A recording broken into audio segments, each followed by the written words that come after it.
আজ আমি আপনাদের পাকা তাল ও সুজি দিয়ে দারুণ স্বাদের নরম তুলতুলে রসালো রসবড়া পিঠের রেসিপি বানানো দেখাবো। এইভাবে একবার পাকা তালের রসবড়া বাড়িতে বানিয়ে দেখতে পারেন, খেতে ভীষণ ভালো হয়। আশা করি পিঠের রেসিপিটা আপনাদের খুবই ভালো লাগবে। আর শেষ পর্যন্ত দেখার জন্য আপনাদের কাছে অনুরোধ রইল। তো চলুন বানানো শুরু করা যাক। নমস্কার, আমি রুমি। আপনাদের সবাইকে আবারও একটা দারুণ স্বাদের রেসিপিতে স্বাগত। প্রথমে একটা কড়াইকে গ্যাসের ওভেনের উপরে বসিয়ে দিয়েছিলাম। কড়াইয়ের মধ্যে দিয়ে দিচ্ছি 1.5 কাপ তালের পাল্প।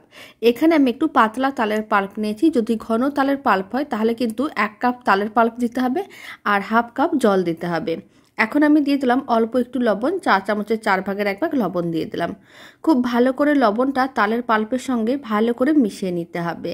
আর এখানে আমি একটু জল দিয়েই তালের পাল্পটা রেডি করেছিলাম। আর নাহলে ঘন তালের পাল্প হলে 1 কাপ তালের পাল্প আর 1/2 কাপ জল, এইভাবে খুব ভালো করে মিশিয়ে নিতে হবে। তারপরে ফ্লেমটা মিডিয়াম টু হাইতে প্রায় 2 মিনিট রেখে তালের পাল্পটাকে খুব ভালো করে ফুটিয়ে নিয়েছিলাম। এখন লোতে করে দিলাম। আর এই তালের পাল্পের মধ্যে আমি দিয়ে দিচ্ছি মেজারিং কাপের 1/2 কাপ মানে 100 গ্রাম সুজি। ফ্লেমটা লোতে রেখে সুজিগুলো খুব ভালো করে মিশিয়ে নিতে হবে, যাতে সুজিগুলো দলা না পাকিয়ে যায়। এইভাবে প্রায় 3 থেকে 4 মিনিট নাড়াচাড়া করে নিতে হবে। এতে মিশ্রণটা ঘন হয়ে যাবে আর কড়াই থেকে আলাদা হয়ে যাবে। তার মানে বুঝে নিতে হবে পিঠেগুলো বানানোর জন্য সুজির ডোটা রেডি হয়ে যাচ্ছে। আর এইভাবেই নাড়াচাড়া করতে হবে, নাহলে কিন্তু মিশ্রণটা কড়াইয়ের নিচে আটকে যেতে পারে। আর ফ্লেমটা এই সময় লোতেই রাখতে হবে, হাই বা মিডিয়াম ফ্লেমে রাখা যাবে না। প্রায় এইভাবে 3 মিনিটের মতন লো ফ্লেমে নাড়াচাড়া করে নিয়েছিলাম। মিশ্রণটা বেশ ঘন হয়ে গেছে। এর থেকে আর বেশি ঘন করার দরকার নেই। এখন পুরো মিশ্রণটাকেই যে কোনো একটা বড় জায়গার মধ্যে নিয়ে নিতে হবে। এখানে আমি একটা বড় ট্রের মধ্যে নিয়ে নিলাম। এবার ঠান্ডা করে নিতে হবে। প্রায় 5 মিনিট ফ্যানের নিচে রেখে ঠান্ডা করে নিয়েছিলাম। এখন দিয়ে দিচ্ছি বেশ কিছুটা পরিমাণ নারকেল কোড়া। আর আমি দিয়ে দিচ্ছি অল্প একটু বেকিং সোডা, খুব বেশি না, 4 চামচের 4 ভাগের কম আমি বেকিং সোডা দিলাম, মানে 1 চিমটের মতন বেকিং সোডা দিতে হবে। বেকিং সোডা দেওয়ার কারণে পিঠেগুলো অনেক বেশি নরম তুলতুলে হবে আর খেতেও ভালো লাগবে। এবার আমি দিয়ে দিচ্ছি 4 চামচের 3 চামচের মতন ময়দা। ময়দাও খুব বেশি দেওয়ার দরকার নেই, 4 চামচের 3 চামচই দিতে হবে। তারপর সমস্ত কিছু একসঙ্গে খুব ভালো করে মিশিয়ে নিতে হবে আর একটা ডো রেডি করতে হবে। কোনো রকম জল দেওয়া যাবে না। এইভাবেই সমস্ত কিছু খুব ভালো করে মিশিয়ে নিতে হবে। তাহলেই দেখতে পাবেন যে মিশ্রণটা কিন্তু একটা ডোয়ে পরিণত হয়ে যাচ্ছে। প্রায় 4 থেকে 5 মিনিট এইভাবে খুব ভালো করে মেখে ডোটা রেডি করে নিচ্ছি। ডোটা রেডি করা হয়ে গেছে। এখন ডোটা থেকে লেচি কেটে নেব। তার জন্য হাতে অল্প একটু তেল ব্রাশ করে নিয়েছিলাম। কিছুটা পরিমাণ মিশ্রণ হাতের মুঠোর মধ্যে নিয়ে নিলাম। তারপরে গোল বলের মতন করে বানিয়ে একটু প্রেস করে চ্যাপটা করে নিতে হবে। সমস্ত পিঠেগুলো একইভাবে রেডি করে নিচ্ছি। আবারও কিছুটা পরিমাণ মিশ্রণ হাতের মুঠোর মধ্যে নিয়ে নিচ্ছি আর একইভাবে গোল বলের মতন করে বানিয়ে তারপর একটু প্রেস করে চ্যাপটা করে নিতে হবে।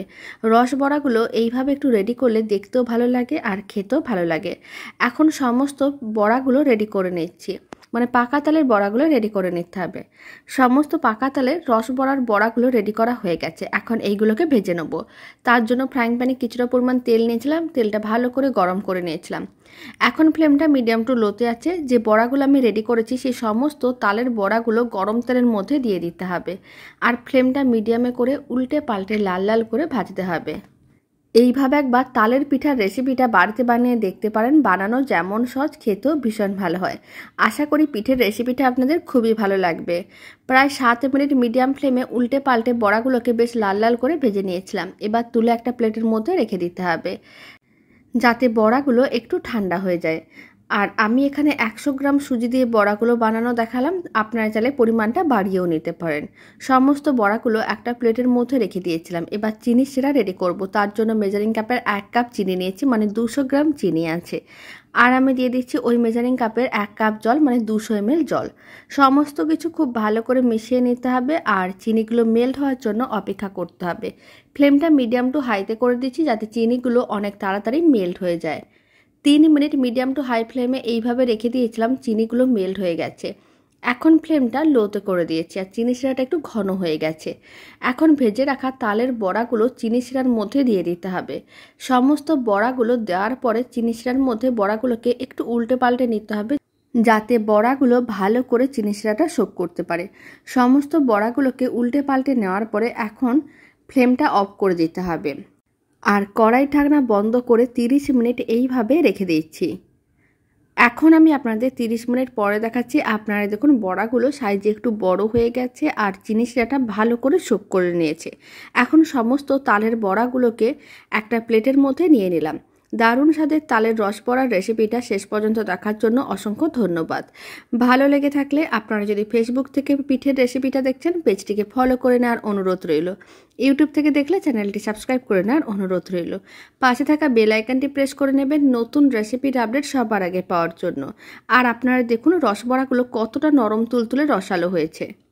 তো চলুন ভিডিওটা আমি এখানে শেষ করছি। আপনারা সবাই ভালো থাকবেন, সুস্থ থাকবেন। আপনাদের সঙ্গে আবার নতুন রেসিপি নিয়ে দেখা হচ্ছে।